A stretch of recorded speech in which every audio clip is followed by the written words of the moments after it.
ये कोई साधारण कल्पना नहीं, बल्कि ऐसा रहस्य है जिसे हमारे प्राचीन शास्त्रों ने सत्य के रूप में दर्ज किया है।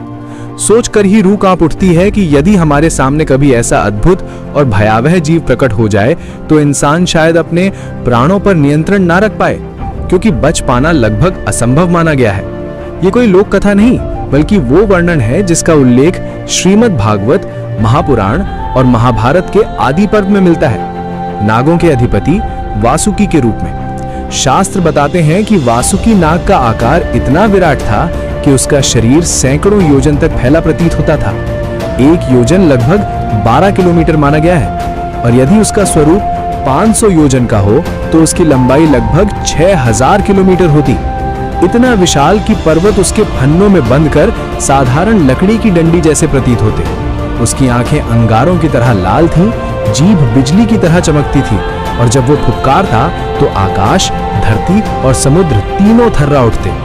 यही वासुकी समुद्र मंथन का आधार बना। उसका विराट शरीर मंदराचल पर्वत के चारों ओर लिपटा था। एक ओर देवता खींच रहे थे, दूसरी ओर दानव, और हर फुफकार के साथ समुद्र में उफान और पृथ्वी में कंपन दौड़ जाता। इतना भयावह और अद्भुत जीव जिसका नाम सुनकर देवता कांप उठे, वही वासुकी भगवान शिव के गले में मात्र एक आभूषण की भांति सिमटकर विराजमान है। यही सत्य बताता है कि शिव केवल मृत्यु के स्वामी नहीं, बल्कि काल, ब्रह्मांड और अनंत शक्तियों के अधिपति हैं। उनका स्वरूप इतना असीम और अगाध है कि वासुकी जैसा विराट जीव भी उनकी महाशक्ति के सामने तिनके जैसा लगता है, और इसी कारण वे महाकाल कहलाते हैं। लेकिन रहस्य यही समाप्त नहीं होता। शिव का वाहन नंदी केवल वाहन नहीं, बल्कि महाकाल की शक्ति का रक्षक माना जाता है।